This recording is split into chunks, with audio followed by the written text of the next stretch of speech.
Hello good morning दोस्तों, आप देख रहे हैं न्यूज राजस्थान। समय हो चला है राजस्थान की खबरों को जानने का, राजस्थान की खबरों से अपडेट होने का। तो चलिए जानते हैं आज राजस्थान की 25 मुख्य बड़ी खबरों को। तो सबसे पहली खबर की बात करें तो 100 एकड़ में बनेगी फॉरेंसिक साइंस यूनिवर्सिटी। बता दें कि राजस्थान में अब ईडी, सीबीआई, आईबी, एनआईए और डीआरआई के अफसरों को अब ट्रेनिंग के लिए कहीं और जाने की आवश्यकता नहीं होगी, क्योंकि अब जयपुर में 100 एकड़ क्षेत्र में फॉरेंसिक साइंस यूनिवर्सिटी का निर्माण किया जाने वाला है। और यह विश्वविद्यालय फॉरेंसिक साइंस में विशेषज्ञ तैयार करने के साथ साथ अनुसंधान को भी बढ़ावा देगा। और इस विश्वविद्यालय में नार्को, ब्रेन मैपिंग जैसे टेस्ट के लिए विश्व स्तरीय उपकरणों पर करीब 125 करोड़ रुपए खर्च होंगे। अगली खबर, भिलवाड़ा जिले में एक दिन में ड्रग के खिलाफ 2 बड़ी कार्रवाई, जब्त किया गया 1 करोड़ का अफीम और 50 लाख का एमडी। राजस्थान में लगातार नशा विरोधी अभियान चलाए जा रहे और इसके तहत राजस्थान पुलिस ने बड़ी कार्रवाई को अंजाम दिया। यह पुलिस का अब तक का सबसे बड़ा अफीम भंडाफोड़ अभियान है। पहली कार्रवाई राजस्थान मध्य प्रदेश सीमा पर की गई, जहां पर 1 करोड़ रुपए का अफीम पाउडर जब्त करने में सफलता मिली है। अगली खबर की बात करें तो राजस्थान में बढ़ रही काले हिरन की संख्या, तेज गर्मी से बचाने के लिए किए गए इंतजाम। बता दें कि एशिया में काले हिरनों की सबसे बड़ी आबादी के रूप में विख्यात ताल छापर कृष्ण मृग अभ्यारण्य में हिरनों का कुनबा लगातार बढ़ रहा। गर्मी शुरू होते ही यहाँ पर वन्य जीवों पर भी संकट मंडराने लगा है और राजस्थान के चूरू जिले में इस समय भीषण गर्मी पड़ रही है और जानवरों को इस गर्मी से बचाने के लिए वन विभाग की ओर से विशेष इंतजाम किए जा रहे हैं। अगली खबर, सेना से बर्खास्त हुआ तो करने लगा घिनौना काम, फिर भी पूछते थे गाँव के लोग। राजस्थान में अपने गाँव में रॉबिनहुड के नाम से लोकप्रिय की पूर्व सैनिक को एटीएम कार्ड बदलकर लोगों को धोखा देने के आरोप में दिल्ली पुलिस ने गिरफ्तार किया है। पुलिस के मुताबिक आरोपी की पहचान राजेंद्र कुमार मीना के तौर पर की गई। उसे उसके एक गांव में एटीएम के रूप में जाना जाता है। इसी तरह के एक अन्य मामले में भी उसे पहले भी गिरफ्तार किया जा चुका है और मीना 18 वर्षों तक भारतीय सेना में सेवा दे चुका है। अगली खबर, अब की बार 400 पार के लक्ष्य को पार करने के लिए सीएम भजनलाल शर्मा ने दूसरे राज्य में की है अब तक 42 जनसभा। लोकसभा चुनाव में भाजपा एवं पीएम मोदी के अब की बार 400 पार के लक्ष्य को हासिल करने के लिए प्रदेश के मुख्यमंत्री भजनलाल शर्मा ने दूसरे राज्य में 42 जनसभा, रोड शो एवं सम्मेलन किए हैं। प्रवासी राजस्थानी एवं मारवाड़ी बाहुल्य राज्य एवं लोकसभा सीटों पर प्रवासी सम्मेलन को संबोधित किया है। अगली खबर, अतिक्रमण मामले में सचिन पायलट का आया बयान। बता दें कि जालोर जिले के आहोर उपखंड के उडवाड़ा गांव में 35 एकड़ ओरन जमीन पर बने 150 से ज्यादा मकान और कच्चे अतिक्रमण को हटाने के मामले में पूर्व डिप्टी सीएम सचिन पायलट का बयान सामने आया। और सचिन पायलट ने मामले को लेकर सोशल मीडिया प्लेटफॉर्म एक्स पर लिखा कि जालोर जिले के उडवाड़ा गांव में घरों को तोड़ने के आदेश के विरुद्ध संघर्ष कर रहे लोगों के साथ पुलिस द्वारा दुर्व्यवहार किया गया है। अगली खबर, अरावली क्षेत्र में खनन पर सुप्रीम कोर्ट ने लगाई रोक। अरावली पहाड़ी क्षेत्र में खनन पर रोक को लेकर दिए गए सुप्रीम कोर्ट के आदेश से राजस्थान सरकार की चिंता को बढ़ा दिया है। सुप्रीम कोर्ट ने हाल ही में 9 मई को सुनवाई के दौरान राजस्थान सहित अरावली क्षेत्र के चारों राज्य में वैध खनन की अंतिम अनुमति देने के अधिकार पर रोक लगा दी है। और सुनवाई के दौरान सुप्रीम कोर्ट की बेंच अरावली क्षेत्र में खनन पर पूर्ण बैन लगाने की इच्छुक थी, लेकिन राजस्थान सरकार की ओर से पेश की गई दलीलों के बाद कोर्ट ने कुछ हद तक सरकार के लिए वैध खनन की राह खुली रखी है। अगली खबर, सट्टे में कर्जदार हुआ तो ओढ़ा तांत्रिक का चोला, घर में अनिष्ट होने का डर दिखाकर महिला से ठगे रुपए। अजमेर में जल्द अमीर बनने की चाह में महिला से 2.5 करोड़ की ठगी करने वाले कथित तांत्रिक मसीयत हुसैन को पुलिस ने गिरफ्तार किया। आरोपी ऑनलाइन गैम्बलिंग और सट्टे का शौकीन है। इस शौक में उसको तगड़ा नुकसान हुआ और कर्जदार हो गया। आरोपी ने पीड़ित महिला को तंत्र मंत्र का झांसा देकर उसे अपना शिकार बनाया।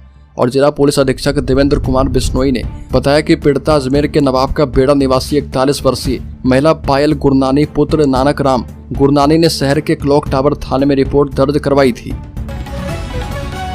अगली पर, भिलवाड़ा भट्टी कांड पर आया बड़ा फैसला, 9 आरोपियों में से 2 दोषी करार। राजस्थान के बहुचर्चित भिलवाड़ा के कोटड़ी भट्टी कांड पर कोर्ट का फैसला गया है और कोर्ट ने कोटड़ी भट्टी कांड में 2 आरोपी को दोषी सिद्ध करार दिया है और इनमें कालू और कान्हा शामिल है। इस केस के 7 आरोपियों को बरी कर दिया गया है और पॉक्सो कोर्ट इस मामले में सजा का ऐलान करेगी। पीड़िता के परिजनों को बेसब्री से इस फैसले का इंतजार था। अगली खबर, राजस्थान के गांव में एक एक्शन फिल्म का सीन देखने को मिलता है, जहां पर एक बड़ी बहन छोटी बहन को बचाने के लिए पैंथर से लड़ती है। उसने पैंथर को मुक्का भी मारा और अपनी बहन की जान बचाई। राजस्थान के उदयपुर जिले के सज्जनगढ़ इलाके के उबरिया गांव में एक घर में पैंथर घुस गया था और उस वक्त घर में 2 लड़कियां सो रही थी। तभी तेंदुआ एक लड़की के ऊपर बैठ गया और पास में सो रही बड़ी बहन ने जब ये सब होता देखा तो उसने तेंदुए की गर्दन के निचले हिस्से को पकड़ लिया और फिर उसे मुक्के मारने शुरू कर दिए। अगली खबर, राजस्थान में कैबिनेट मंत्री ने उठाए मुख्यमंत्री के फैसले पर सवाल, पत्र लिखकर रखी है मांग। लोकसभा चुनाव का परिणाम आने से पहले ही राजस्थान की भाजपा सरकार में कैबिनेट मंत्री किरोड़ीलाल मीणा ने मुख्यमंत्री भजनलाल शर्मा के फैसले को लेकर आपत्ति जताई और मीणा ने कहा कि इस परियोजना को लेकर मंत्रिमंडल की बैठक में कोई चर्चा नहीं की गई है। मंत्रिमंडल की बैठक में इस परियोजना की मंजूरी नहीं ली गई है। जल्दबाजी में मुख्यमंत्री शर्मा की मंजूरी के बाद इस परियोजना पर काम शुरू हो रहा। अगली बार, विदेश में बैठे पति ने पत्नी को मोबाइल पर भेजा खौफनाक मैसेज, आ गई सदमे में। बांसवाड़ा जिले की एक महिला को उसके पति ने विदेश में बैठे बैठे ही 3 तलाक दे दिया और पति ने यह 3 तलाक मोबाइल पर मैसेज भेज कर दिया। महिला का पति खाड़ी देश में कुवैत में रहता है और इस संबंध में उसकी पत्नी ने बांसवाड़ा महिला थाने में केस दर्ज करवाया है और इस केस में उसने पति, सास और ससुर समेत 6 लोगों को नामजद किया है और पुलिस ने केस दर्ज कर लिया है। वह पूरे मामले की जांच में जुटी है और आरोपी पति पूर्व में भी अपनी पत्नी को तलाक दे चुका था। अगली खबर, दिव्या मदेना और जोधपुर ग्रामीण पुलिस के बीच गहराया विवाद, कहा कि बदले की राजनीति कर रहे एसपी। ओसिया की पूर्व विधायक दिव्या मदेना और जोधपुर ग्रामीण पुलिस के बीच विवाद बढ़ता जा रहा। धनारी कला में गाड़ी तोड़ने के आरोपियों के खिलाफ मामला दर्ज न होने को लेकर पूर्व विधायक ने आईजी के समक्ष अपनी नाराजगी जाहिर की थी और पूर्व विधायक ने ग्रामीण एसपी धर्मेंद्र सिंह यादव के खिलाफ एक और मोर्चा खोल दिया है। अगली खबर, श्रीगंगानगर जिले में किराना की दुकान की आड़ में नशीली गोलियों की बिक्री। 740 नशीली गोलियों के साथ बिक्री के 23,000 रुपए मिले। श्रीगंगानगर के गांव में किराना दुकान की आड़ में नशे की बिक्री का पर्दाफाश हुआ। दुकान से 740 नशीली गोलियां जब्त की गई। साथ ही एक आरोपी को गिरफ्तार किया गया है। दरअसल पुलिस ने गांव के एक 15 ml में किराना दुकान की आड़ में नशे की बिक्री करने वाले एक व्यक्ति को गिरफ्तार किया है और आरोपी के पास 740 नशे में उपयोग होने वाली गोलियां मिली है। अगली खबर, राज्य के नागौर जिले में आटा साटा ने तबाह किया जीवन। विवाहिता की संदिग्ध मौत। राजस्थान के कुचामन डिडवाना में एमए पास विवाहिता को दहेज के लिए ससुराल वालों ने पीटकर मार डाला। आटा साटा में भाई बहन की शादी तो हुई लेकिन 1 साल में भाई का रिश्ता और बहन के जीवन ने दम तोड़ दिया। विवाहिता की मौत के बाद ससुराल वाले चुपचाप अंतिम संस्कार करने की तैयारी में थे। तभी पड़ोसियों की सूचना पर पुलिस और पीहर पक्ष के लोग पहुंच गए और महिला की बॉडी पर जगह जगह चोटों के निशान मिले हैं। घटना राजस गांव में 15 मई की शाम की है। अगली खबर, डकैत लुक्का गुर्जर को गंजा कर पुलिस ने निकाला जुलूस। बता दें कि राज्य के धौलपुर जिले में 1 लाख का इनामी बदमाश 4 साथियों सहित गिरफ्तार। 1 लाख रुपए के इनामी डकैत धर्मेंद्र उर्फ लुक्का गुर्जर को पुलिस ने मुठभेड़ के बाद गिरफ्तार कर लिया और पुलिस ने उसके 4 और भी साथियों को पकड़ा है। इनमें 2 नाबालिग के अरेस्ट करने के बाद पुलिस ने लुक्का को गंजा किया और शहर में जुलूस निकाला।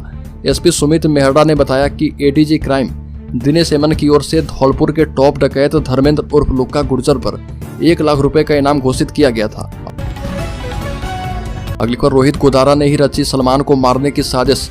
शूटर्स को कहा कि हमारा भाईचारा बड़ा है, तुम पुण्य का काम कर रहे हो। राजस्थान के युवक ने ही सलमान के घर की रेकी की थी। मुंबई में सलमान खान के घर 14 अप्रैल सुबह 5 बजे हुई फायरिंग की साजिश विदेश में बैठे राजस्थान के गैंगस्टर रोहित गोदारा ने ही रची थी। इतना ही नहीं, शूटर्स को रुपये और हथियार भी दिलवाए थे और एक खुलासा मुंबई पुलिस के क्राइम ब्रांच ने किया है। रोहित गोदारा का नाम मुंबई पुलिस ने इस केस के मुख्य साजिशकर्ताओं के तौर पर शामिल कर लिया है। रोहित गोदारा और लॉरेंस का भाई अनमोल बिश्नोई शूटर्स और इनके लिए हैंडलिंग करने वाले आरोपी के साथ लगातार संपर्क में थे। अगली को, राज्य के लालसोट में दिव्यांग विवाहिता के मुंह में कपड़ा ठूसकर दुष्कर्म। बता दें कि घर में घुसकर दिव्यांग विवाहिता के मुंह में कपड़ा ठूसकर नशे की गोलियां खिलाकर उसके साथ दुष्कर्म की घटना को अंजाम दिया गया। घटना का पता चलने पर परिजन और आसपास के लोगों ने आरोपी को बंधक बना लिया। सिर के बाल काट दिए और नग्न कर रात भर पिलर से बांधकर रखा। घटना लालसोट दौसा जिले के राहूबास थाना क्षेत्र में घटी है और जानकारी के मुताबिक 40 वर्षीय दिव्यांग पीड़िता रात में घर में सो रही थी और आरोपी युवक ने उत्तेजक गोली खाकर रात करीब 12 बजे कमरे में घुसकर विवाहिता से रेप किया। अगली खबर, पूर्व कैबिनेट मंत्री और भरतपुर के पूर्व राज परिवार के सदस्य विश्वेंद्र सिंह ने वरिष्ठ नागरिक के रूप में पत्नी बेटे से भरण पोषण मांगा है। पत्नी दिव्या सिंह और बेटे अनिरुद्ध सिंह के खिलाफ उन्होंने उपखंड अधिकारी ट्रिब्यूनल में प्रार्थना पत्र दायर किया है और सिंह का आरोप है कि पत्नी और बेटे मारपीट करते हैं और भरपेट भोजन नहीं देते, लोगों से मिलने भी नहीं देते हैं और घर छोड़ने पर मजबूर किया गया है। खाना बदोश जैसा जीवन जी रहा और कभी सरकारी आवास में तो कभी होटल में रहना पड़ रहा। एक कमरे में सीमित कर दिया गया है। अगली खबर राजस्थान के शेयर होल्डर्स इन्वेस्टर्स के लिए बड़ी खबर। बता दें कि 10 पेनी शेयर आपको देने वाले हैं झमाझम रिटर्न। बता दें कि इसमें Shahi shipping limited, Franklin industries limited, Gayatri projects limited, national plywood industries limited, BU overseas limited, सिलफ technologies limited, ACI infocom limited और इसके साथ डीसीएम फाइनेंशियल सर्विसेज लिमिटेड के शेयर शामिल हैं। और पेनी शेयर में निवेश से कमाई करना चाहते हैं तो इन 10 शेयर पर नजर रख सकते हैं, जो कि बम्पर तेजी दर्ज इसमें की जा रही है।